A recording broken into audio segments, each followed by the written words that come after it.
일입니다. 추수감사주일은 하나님께 감사하고 하나님의 행하신 일을 간증하고 그리고 하나님께 찬양하고 예배를 드리는 날인 것입니다. 이 시편 대목된 말씀이 추수감사절 분위기를 그대로 보여주고 있습니다. 1절, 2절을 보시면 여호와께 감사하며 그 이름을 불러아뢰며 그 행사를 남미 중에 알게 할지어다. 그에게 노래하며 그를 찬양하며 그 모든 기사를 말할지어다. 그렇게 말씀하고 계십니다.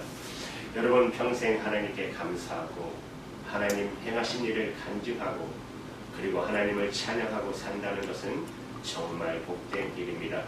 예수 믿는 우리 모두에게 허락하신 하나님의 은혜인 것입니다. 감사하며 간증하며 찬양하며 사는 삶, 그런데 실제로 우리의 삶이 그리되지 못하는 것이 또 안타까운 현실이기도 합니다. 목사인 저부터 항상 감사하고 찬양하고 간증하며 살기가 쉽지 않습니다. 그래서 저는 항상 제 마음을 점검합니다.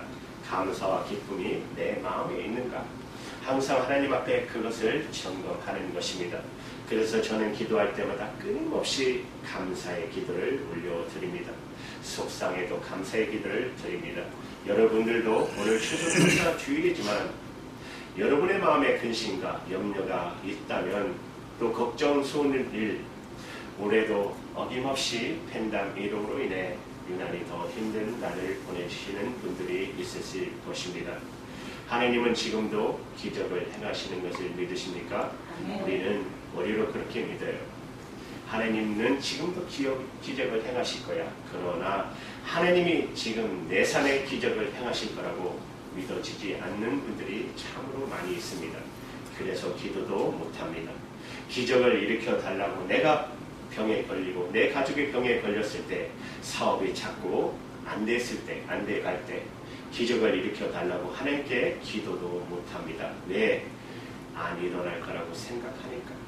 기적이 안 일어날 거라고 생각하니까 괜히 기도했다가 되어지지 않으면 어떻게 해? 그런 생각하시는 분들이 있으실 겁니다.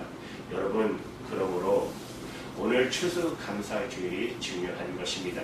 그냥 맹놓고 살면 그러면 우울한 마음, 좌절하는 마음, 낙심한 마음, 슬픈 마음 그렇게 다 인생을 망치게 되는 것입니다.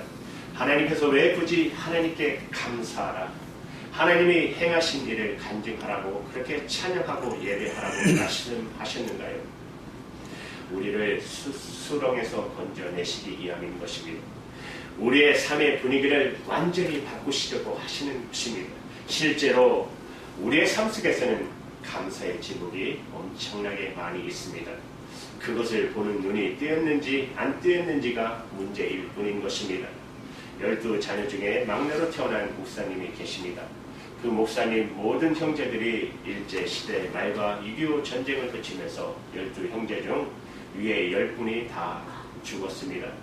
둘만 남았는데 그 부모님이 이 막내 아들, 이 목사님을 하나님께 바치셨습니다. 그 막내 아들이 안 죽을 수 있는 길이 그 길이라고 부모님들이 생각하신 것이죠. 하나님, 이 아이는 하나님의 것입니다. 그래서 목사가 되셨어요. 3살 때 6.25 전쟁 동랑 중에 부산으로 피난 갔다가 부모님의 손을 놓쳐버렸습니다. 그리고 한순간에 고아가 된 것이죠. 그리고 그 부산 시내 길거리를 울면서 돌아다니는데, 그런데 어느 집에 창문이 열리면서 어느 아주머니가 묻더래요. 너 왜 이렇게 울고 다니냐고. 예, 엄마 아빠를 잃어버렸어요. 그리고 나오셔가지고 아주머니가 그 아이를 등에 업고 부산 시내 바닥을 부모님을 찾아 돌아다니셨어요. 얼마나 고마워요. 얼마나 울었는지 지쳐서 그 아주머니 등에, 따뜻한 등에 엎여 있다가 잠이 들었답니다. 잠에서 깨어 보니까 엄마 아빠가 물고 앞에 계시더래요. 그렇게 엄마 아빠를 찾았어요. 이 목사님이 평생 그 생각이 계속 나더라는 거예요. 힘들고 어려운 일이 올 때마다, 마음이 상하고 낙심된 일이 올 때마다, 만약 그날에 내가 엄마 아빠를 찾지 못했다면 내 삶이 어떻게 되었을까? 그 생각하면 어떤 어려움도 다 감사가 되더라는 것입니다. 너무너무 감사하다. 그렇게 그 목사님은 삶의 고비와 문제를 다 이겨나가셨어요. 여러분, 그 목사님만 아닙니다. 우리에게도 그날 만약에 내가 그 문제에서 헤어나지 못했다면, 내가 만약 그날 그 어려움에서 건짐을 받지 못했다면 지금 내가 있지도 않았을 거야. 그런 일들을 우리가 다 겪으시지 않았습니까? 우리 장로님 오늘 시를 쓰셨는데 하나 이게 장로님이 읽으면서 참 우리 얼마나 나에게 분감이 오는지 모릅니다. 이렇게 쓰셨는데 한때 뒤를 돌아보면 원망만 하였지요. 한때는 돌이켜보면 후회만 하였답니다. 하지만 인제와 보니 모든 것이 당신의 은혜였음을 새삼스럽게 깨닫게 됩니다. 지난 세월 곳곳에 숨겨져 있던 당신의 은혜, 실망과 슬픔으로 섰던 곳에 당신의 의뢰의 눈길이 있었고, 절망과 좌절로 쓰러졌던 곳에 당신의 볼의 손길이 있었답니다. 이제는 언제나 내 삶을 돌아보면 감사만 남아 있습니다. 얼마나 은혜가 되는지. 우리는 은혜로 사실 이렇게 살고 있는 것입니다. 덤으로 사는 인생일지도 모릅니다. 그런데 잊어버리는 것이죠. 그런 은혜를 잊어버리니까 조금만 시험이 와도, 그냥 어려움만 낭만 와도 우리는 낭망하지 않습니까? 여러분, 실제로 우리 삶 속에 하나님께서 허락하신 은혜는 참으로 큽니다. 여러분, 아무리 힘들고 어려운 일들이 많아도 하나님께서 여러분을 사랑하셔서 독생자까지 주셨습니다. 여러분, 이 사랑이 변했습니까? 하나님께서 여러분을 위해 독생자까지 내어주신 그 사랑이 여러분 달라진 게 있습니까? 지금 내가 겪는 어려움이 아무리 커도 독생자까지 주신 하나님의 사랑은 영원히 나에게 임하여 있는 것입니다. 여러분, 지금 아무리 이 팬데믹으로 전염병으로 힘들고 어렵고 마음 상하는 일이 있어도 예수님께서 여러분을 대신해서 십자가에서 피 흘려 주신 그 은혜 변한 적이 있으십니까? 언제나 동일하신 것입니다. 예수님은 여러분을 위해 피 흘려 주시기까지 여러분을 사랑하시고 그 은혜로 구원을 받았습니다. 여러분, 하나님이신 성령님께서 세상보다 남물보다도 더 더러운 내 마음속에 성령께서 오셨습니다. 그래서 우리가 예수를 믿고 있는 것입니다. 여러분, 이것 상상할 수 없는 은혜 아닙니까? 지금 내가 살면서 혹 어려운 일을 겪더라도 내 안에 성령께서 오셔서 나와 함께 하시는 이 은혜는 정말 믿어지지 않는, 상상도 안 되는 기적이 아니겠습니까? 하나님의 기적이 지금도 역사하는가 그랬는데 많은 분들이 그저 그렇겠지요 라고 생각하는 분들이 계실 수도 있습니다. 저와 여러분에게 여러분을 대신해서 독생자를 내어주신, 여러분을 대신해서 당신의 피를 십자가에 흘려주신 주님, 지금 내 안에 오신 주님, 이 기적을 도대체 무엇이라고 설명하시겠습니까? 상상이 안 되는 기적 속에 우리가 살고 있는 것입니다. 기적은 지금도 일어나는가? 아멘인 것입니다. 하나님이 나를 사랑하시고 예수님을 나를 위해 죽으시고 성령님 내 안에 계시니 세상에 이보다 더 큰 기적은 없는 것입니다. 여러분이 이 사실에 대해서 정말 믿어지면, 그러면 어떤 형편과 처제도 감사합니다. 하나님 감사합니다. 감사합니다. 찬양하고 간증하게 되는 것입니다. 그리고 어떤 시련 속에서도 다시 일어날 수 있는 것입니다. 어떤 분들은 정말 철없는 말 하시는 분도 계십니다. 하나님 내게 해주신 게 뭡니까? 예수 믿었는데 나는 별로 복 받은 게 없어요. 하나님이 나를 사랑하신다면서 왜 내 기도는 안 들어주십니까? 정말 철없는 사람들이죠. 여러분, 우리는 하나님과 거래하는 관계가 아닙니다. 하나님 나에게 뭐 좋은 거 주시면 나도 감사하고, 하나님 별로 주신 게 없으니까 나는 감사할 게 없지. 하나님과 우리 사이는 거래의 관계가 아닙니다. 사랑하는 여러분, 우리가 처음 구원 받았을 때 전적으로 하나님의 은혜로, 아무런 우리가 한 것도 없는데 완전하신 하나님 베푸신 전적인 사랑으로 우리가 구원을 받은 것입니다.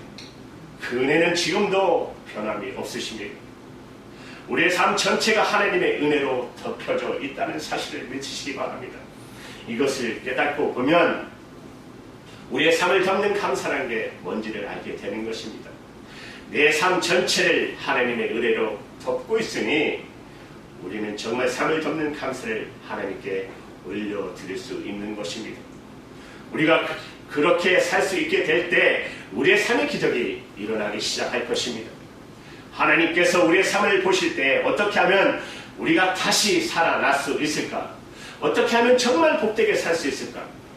그래서 우리에게 추수감사주의를 지키게 하신 것입니다. 기억하라고 말씀하셨어요. 하나님이 행하신 일을 기억하라. 여러분 오늘 본문 5절 6절 보시면 개정으로 되어 제가 읽어드릴게요. 주께서 이루신 놀라운 일을 기억하여라. 그 기적을 기억하고 내리신 그 판단을 생각하여라. 그의 종 아브라함의 자손아, 그가 택하신 야곱의 자손아, 빚값 주고 산 내 자녀야, 또 교회야, 하나님이 행하신 일을 기억하라. 그런 뜻입니다. 춘천에 있는 춘천중앙교회가 있습니다. 아주 모범적인 교회로 이름이 나 있는 교회입니다. 예배당도 크고 아름답게 잘 지어진 교회인데, 그런데 2017년에 교회가 불이 나서 예배당이 다 타버렸습니다. 어떻게 이런 모범적인 교회, 좋은 교회가 이런 어려움이 생기나. 그런데 여러분 놀랍게도 1년 만에 그 예배당을 다시 더 좋게 지었고 하나님께 구원 예배를 드렸습니다. 세상에 어떻게 이럴 수 있을까요? 그 교회가 정말 좋은 교회라는 것을 느낄 수 있겠죠. 어려움을 겪어봐야 그 실상을 알 수 있잖아요. 어려운 일을 당해봐야. 그런데 그렇게 될 수 있었던 것은 그 교회를 담임하시는 권우성 목사님을 간증하는 걸 들어보니까 그 비밀이 감사였다는 것입니다. 큰 화재 일어났을 때 솔직히 책임 논란이 있을 수 있잖아요. 누가 잘못해서 그랬냐? 도대체 누구의 책임이냐? 그런데 그런 말 한마디 없다는 것이에요. 없었다는 것이에요. 그 화재가 일어나고 난 다음에 가장 잘한 일이라고 생각된 일이 뭐냐 하면 소방서를 찾아가 소방대원들에게 떡과 음료수와 과일을 대접하고 감사 인사를 드렸다는 것입니다. 교회 안에 이렇게 저렇게 말이 일어나기 시작하는데 소방당국에 대한 원망하는 말이 들리기 시작하는 거예요. 그때 좀 빨리 와서 신속하게 진화해줬다면, 그때 좀 더 정확하게 진화해줬으면 이렇게 교회가 다 불타지는 않았지 않겠느냐. 그런 원망들이 교인 사회들에게 일어나더라는 것이에요. 여러분 분명히 아셔야 합니다. 원망, 비판, 불평이 나오면 회복 못합니다. 하나님께서 아무리 힘들고 어려운 형편 속에서도 하나님을 베푸신 은혜는 전혀 변하지 않습니다. 감사를 잊어버리면 일어날 수 없는 힘을 얻지 못하게 되는 것입니다. 그래서 교회에서 목사님과 장로님들이 떡하고 과일을 준비하셔서 소방서를 찾아가셨습니다. 그리고 한 해 화재 지답을 위해서 수고하셨다고 소방대원들에게 정말 진심으로 감사 인사를 드리고 오셨다는 것입니다. 그 일이 있고 나온 후에 교회 안에 소방당국에 대한 이런 저런 말이 싹 사라지더래요. 그리고 온 교우들이 같이 모여 기도하고 예배당에서 텐트를 쳐놓고 예배를 드리면서 그 예배당을 다시 지었습니다. 여러분, 여러분의 인생 가운데 이렇게 화재가 일어난 것 같은 어려움을 겪는 분들이 있을 수도 있습니다. 어떻게 일어나실 겁니까? 하나님을 믿는 우리에게 길은 딱 하나밖에 없습니다.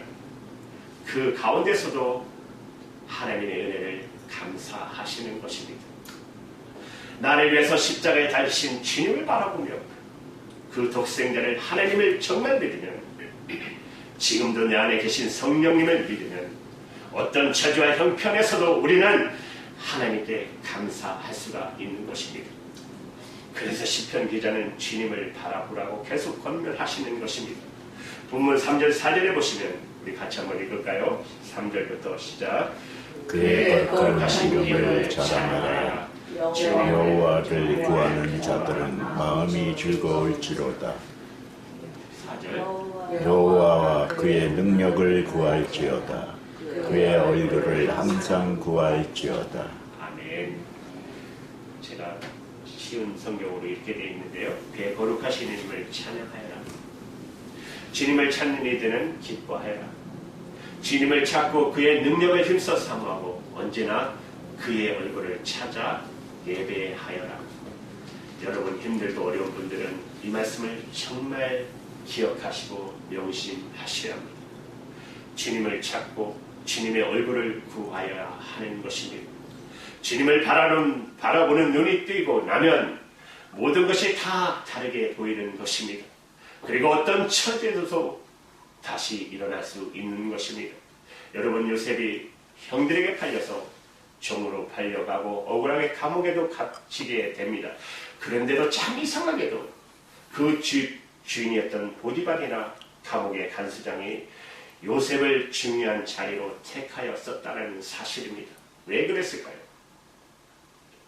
그 비밀은 암만 힘들어도 요셉은 늘 밝고 긍정적이고 무슨 일이 있든지 최선을 다한 사람이기 때문에. 근데 여러분, 요셉이 아니 세상에 뭐가 긍정적일 게 있는 사람이겠습니까? 항상 슬프고 우울하고 그리고 원망하고 복수심 두고 봐라 형들, 원망하고 복수심에 이를 갈 그런 사람 아닙니까? 그런데 성경 말씀을 읽어보면 여호와께서 항상 요셉과 같이 하셨다라고 하셨습니다. 그게 비밀인 것입니다. 항상 함께 하시는 하나님이 함께 하셨기에 요셉은 그렇게 웃을 수가 있었던 것입니다. 밝을 수가 있었던 것입니다. 항상 함께 하시는 하나님을 알게 되니까 이유를 알 수 없는 시험, 말할 수 없는 시간 가운데서 요셉은 얼굴이 밝았어요. 사람들이 보면은 신뢰가고 믿음이 가고 사랑이 가고 예정이 가는 그런 사람이 된 것입니다.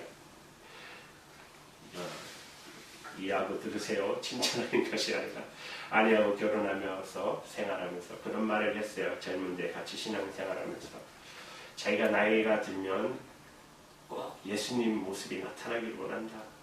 나이가 들어서 막 장사꾼 얼굴 나타나고 세상의 얼굴이 아니라 예수 믿었으면 세월이 가면 얼굴에 그걸 위해서 자기는 기도한다. 그렇게 하고 있는데 조금씩 닮아가는 것 같습니다. 우리 얼굴에 다 그렇게 돼야 되겠죠. 우리 아니나. 예수 믿은 예수의 얼굴이 나타나야 되지 않겠습니까? 다니엘은요. 그는 어려서 바벨론의 포로로 끌려갔던 비참한 인생이지 않습니까? 그런데 그 다니엘이 바벨론과 메대와 바사 여러분 세 나라에 걸쳐서 총리가 됐어요. 아니 나라가 세 번이나 바뀌었는데 총리는 계속 다니엘이 했다는 사실이에요. 얼마나 신뢰를 받았으면 그럴 수 있을 수 있겠어요. 그 이유가 뭐였겠어요? 다니엘이 바벨론의 포로로 끌려간 그가 그 기막힌 어려운 처지에 있었지만 다니엘은 하나님이 항상 함께 계시는 것을 정말 믿었어요. 그리고 하루 3번 절하면 죽이겠다고 기도하면 죽이겠다고 하는데도 창문을 열어놓고 예루살렘을 향하여 하나님께 기도했다는 사실입니다. 그러니 그 다니엘 얼굴 속에 사람이 보면 신뢰할 수 있을 것 같이 보이지 않겠어요? 하나님의 죄가 나타나는 것이죠. 감사가 그치면 죽는다는 마음으로 여러분 감사 신앙을 붙잡으시기 바랍니다. 우리가 살 길은 지금도 감사하는 것입니다. 여기서 내가 벗어나는 길은 감사밖에 없다. 그래서 늘 주님을 바라보시기 바랍니다. 그리고 오늘 이렇게 추수감사주일을 지키는 것입니다. 사실은 매 주일이 감사주일인 거나 마찬가지입니다. 오늘 이 시간에 추수감사를 1년 동안에 참 좋은 일 많았던 사람, 형편이 괜찮은 사람, 그런 분들이 추수감사를 드리는 것이 아닙니다. 정말 힘들고 완전히 무너진 사람, 내게 무슨 감사할 점이 있단 말이야. 그런 분들을 위한 감사주일인 것입니다.